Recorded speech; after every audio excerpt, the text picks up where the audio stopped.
श्राद्ध में अपने पिता, पितामह, वृद्ध पितामह तीनों का पूजन किया जाता है। जब तक आपके पितर संतुष्ट नहीं होंगे तब तक देवता भी आप पर अनुकूल नहीं होंगे। इस बात को गांठ बांध लेनी चाहिए। ये बड़ी महत्वपूर्ण बात है। सबसे पहले अपने पितरों को संतुष्ट करो, उसके पश्चात देवादि अपने आप प्रसन्न आप पर हो जाएंगे। और लिखा है श्रद्धादात परतरम नान्यत् श्रेयस्कर मुदाहितम तस्मात् सर्व प्रयत्नेनो श्राद्धम कुर्यात् विचक्षणः। श्राद्ध से बढ़कर कल्याणकारी और कोई कर्म नहीं है भैया। श्राद्ध परम कल्याणकारी कर्म है, इसको अवश्य पुत्रों को करना चाहिए। अतः प्रयत्न पूर्वक श्राद्ध करते रहना भी चाहिए। इसलिए तो कर्मकांड में नित्य तर्पण भी बताया है। रोज तर्पण, रोज अपने पितरों को जल देना चाहिए। हम केवल जानते हैं अपन सब कि केवल सूर्य नारायण को जल दिया जाता है रोज, ना भैया, पितरों को भी रोज जल देने का विधान है। पूरब दिशा की तरफ होकर के अपने सूर्य नारायण को जल दो और ऋषियों को जल दो, नित्य प्रति अपने पितरों को जल दो, रोज इनको जल देने का विधान है। इसलिए तो आज लोग इतने दुखी हैं। आज लोगों के घर में इतने कष्ट, इतने दुख क्यों हैं? केवल और केवल उनका यही कारण है कि वे विधि विधान से श्राद्ध कर्म इत्यादि नहीं किया करते। जिसके पितर रुष्ट हैं वह कभी सुखी नहीं रह सकता। और सुनो आप, पितरों का श्राद्ध ना करने से क्या क्या घाटे हैं। ब्रह्म पुराण का भी वचन है। ब्रह्म पुराण कहता है एवं विधानतः श्राद्धं कुर्यास्वभिवोचितम् आब्रह्मस्तंभ पर्यंतं जगत प्रीणाति मानवा। ब्रह्म पुराण कहता है श्राद्ध से केवल अपनी तथा अपने पितरों की ही संतृप्ति नहीं होती। ऐसा नहीं है कि श्राद्ध करेंगे तो हम ही तृप्त होंगे, केवल हमारे पितर ही तृप्त होंगे, बल्कि अपिति जो व्यक्ति इस प्रकार विधि पूर्वक अपने धन के अनुरूप श्राद्ध करता है, वह ब्रह्मा से लेकर जो श्रद्धा पूर्वक अपने धन के अनुरूप श्राद्ध करता है, तो ब्रह्मा से लेकर घास तक, ब्रह्मा से लेकर घास तक समस्त प्राणियों को संतृप्त कर दिया करता है। वह प्राणी जो श्राद्ध करता है, ब्रह्मा से लेकर घास तक सब तृप्त हो जाते हैं। माने जड़ वस्तु से लेकर ब्रह्मा तक सब आ गए इसके बीच में। सब जीव जंतु, सब मानव, सब प्राणी सब आ गए। तृण से लेकर के ब्रह्मा तक सब तृप्त हो जाते हैं केवल व्यक्ति के श्राद्ध करने से। इतनी बड़ी भारी महिमा है। और कूर्म पुराण का भी वचन है। कूर्म पुराण कहता है यो नीन विधिना श्राद्धं कुर्याद् वै शान्तमानसः व्यपेत कलमशो नित्यं याति नावर्तते पुनः। जो शांत मन होकर विधि पूर्वक श्राद्ध करता है, श्राद्ध करते समय क्रोध नहीं करना चाहिए। श्राद्ध करते समय काम, क्रोध, लोभ और मोह को त्याग करके श्राद्ध कर्म करना चाहिए।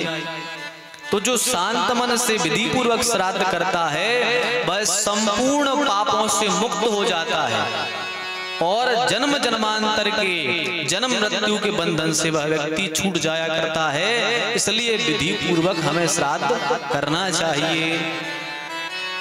अच्छा, श्राद्ध ना करने से हानि क्या है? जो श्राद्ध नहीं करते उनको हानि भी बताई है। तो लिखा है कि जो श्राद्ध नहीं करता उससे देवता, पितर सब नाराज हो जाते हैं। अपने शास्त्रों ने श्राद्ध ना करने से होने वाली हानियां भी बताई हैं। क्या क्या हानियां हैं उसे सुन करके आपके रोंगटे खड़े हो जाएंगे भैया। ऐसी ऐसी हानियां बताई हैं। अतः श्राद्ध तत्व से परिचित होना तथा उसके अनुष्ठान के लिए तत्पर रहना अत्यंत आवश्यक है। यह सर्वविदित है कि मृत व्यक्ति इस यात्रा में अपना स्थूल शरीर भी नहीं ले जा पाता। जब व्यक्ति मर जाता है तो अपना ये जो शरीर दिख रहा है, ये शरीर व्यक्ति नहीं ले जा पाता। अब जब ये शरीर नहीं ले जा पाएगा तो अन्न जल भी नहीं ले जा पाएगा, सब यहीं रह जाएगा, क्योंकि वह तो सूक्ष्म रूप से जाया करता है ना। तो उस समय उसके जो सगे संबंधी, जब व्यक्ति इस धराधाम से चला जाता है, उस समय उसके सगे संबंधी श्राद्ध विधि से उसे जो कुछ देते हैं, श्राद्ध विधि से जो कुछ उसे देते हैं, वही उस प्रेत आत्मा को प्राप्त होता है, वही मिलता है। शास्त्र ने मरने के बाद पिंडदान की व्यवस्था की है, तत्काल मरने के बाद पिंडदान की व्यवस्था की है भैया शास्त्र ने। सर्वप्रथम शव यात्रा के अंतर्गत 6 पिंड दिए जाते हैं। जब व्यक्ति मरता है तत्काल 6 पिंड दिए जाते हैं। जिससे क्यों दिए जाते, इसका भी प्रश्न उठता है। कभी कभी लोग कहते हैं कि भाई मरने के बाद पिंड देने चाहिए, पहले का विधान क्या है? व्यक्ति मर गया, जल गया, उसके बाद पिंड दान करो, उसके पहले क्यों किए जाते हैं? उसका भी शास्त्र ने उत्तर दिया है। जो 6 पिंड दिए जाते हैं मरने वाले के घर से लेकर के शमशान भूमि तक, उसके लिए भी बताया क्यों किए जाते हैं। तो कहते हैं कि उन पिंडों से भूमि के अधिष्ठात्री देवता जो हैं, इस भूमि के देवता हैं, वे प्रसन्न होते हैं। जो भूमि के देवता हैं वे प्रसन्न होते हैं पिंड से। और भूत पिशाचों द्वारा होने वाली, जैसे जिसके घर में मृत्यु हो गई है तो उस घर में प्रेत आत्माएं प्रवेश करना चाहती हैं, क्योंकि वो व्यक्ति मर गया, उसकी आत्मा प्रेत बन गई। तो और जो प्रेत आत्माएं हैं गांव की, वे सारी आत्माएं आकर के उस घर में प्रवेश करना चाहती हैं। तो उन प्रेत आत्माओं के बंधन से बचने के लिए वह पिंडदान किया जाता है जो घर में होता है। उस पिंडदान के करने से देवता प्रसन्न होते हैं और प्रेत आत्माएं दूर भाग जाती हैं। इसलिए जो है वे 6 पिंडदान किए जाते हैं। इसके साथ ही 10 गात्र में दिए जाने वाले 10 पिंडों द्वारा, जो 10 दिन तक 10वें दिन 10 पिंड दिए जाते हैं, उन पिंडों के करने से, उन पिंडदान के करने से उस जीवात्मा को आतिवाहिक सूक्ष्म शरीर की प्राप्ति होती है। छोटा सा शरीर उसका बन जाता है उस 10 गात्र के पिंड से। और यह मृत व्यक्ति की महायात्रा के प्रारंभ की बात हुई। अब यहाँ से उसकी यात्रा प्रारंभ होती है 10वें दिन से व्यक्ति की। जब उसको छोटा सा रूप मिल गया, अब उसकी यात्रा प्रारंभ होती है। अब आगे उसे रास्ते में भोजन, अन्न आदि की आवश्यकता पड़ती है। जब वह प्रेतात्मा यहाँ से यमलोक तक की यात्रा किया करती है तो उसको भूख भी लगेगी, प्यास भी लगेगी। तो जो उत्तम षोडशी होती है, उत्तम षोडशी होती है, जो 12वें दिन पिंडदान किए जाते हैं, उसको उत्तम षोडशी कहते हैं। तो जो उत्तम षोडशी में पिंडदान किए जाते हैं, वे पिंड उस प्रेतात्मा को वहां प्राप्त होते हैं। और यदि सगे संबंधी पुत्र पौत्रादि, यदि सगे संबंधी पुत्र पौत्रादि ना दे पिंड, तो भूखे प्यासे से बहुत ही दारुण दुख प्राप्त होता है उस जीवात्मा को। इसलिए पिंडदान करना चाहिए जो अपने यहाँ से अपन को छोड़कर चले गए हैं। यदि उनको पिंड नहीं करते तो वे बहुत दुख झेलते हैं। और जब वे दुख झेलते हैं तो क्या क्या अपनी हानि कराते हैं, ये भी सुनो। क्या क्या हानि कराते हैं?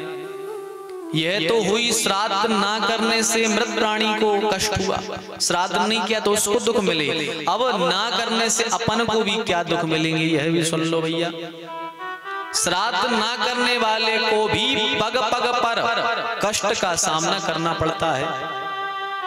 मृत प्राणी बाध्य होकर श्राद्ध ना करने वाले, अब भाई जो मरा गया है उसको श्राद्ध तो नहीं देना, पर वो श्राद्ध देने के लिए बाध्य हो जाता है। तो श्राद्ध ना करने से वह बाध्य हो जाता है शाप देने के लिए। तो अपने सगी संबंधियों का वह रक्त चूसने लगता है। आपने श्राद्ध नहीं किया तो अपने सगे संबंधियों का रक्त चूसने लगता है। जो उसके सगे संबंधी हैं वह प्रेत आत्मा। ये मैं कह नहीं रहा, केवल बात बना के नहीं करा। ब्रह्म पुराण उठाकर आप देख रहे हैं ना, ब्रह्म पुराण का वाक्य है, लिखा है श्राद्धम न कुरुते मोहात् तस्य रक्तम पिबन्ति ते, तस्य रक्तम पिबन्ति ते, वह अपने सगे संबंधियों का रक्त पीना प्रारंभ कर देता है। और साथ ही साथ वे श्राप भी देते हैं, पितर श्राप भी देते हैं। क्या कहते हैं? पितर तस्य शापम दत्त्वा प्रयान्ति च, कहते हैं फिर इस अभिशप्त परिवार को जीवन भर कष्ट झेलने पड़ते हैं। जीवन भर व्यक्ति कष्ट झेलता है, उस परिवार में पुत्र उत्पन्न नहीं होते। जिसके पितर रुष्ट रहते हैं उनके घर में पितर संतान में बाधा करना प्रारंभ कर देते हैं। जिनके घर में संतान नहीं है उनके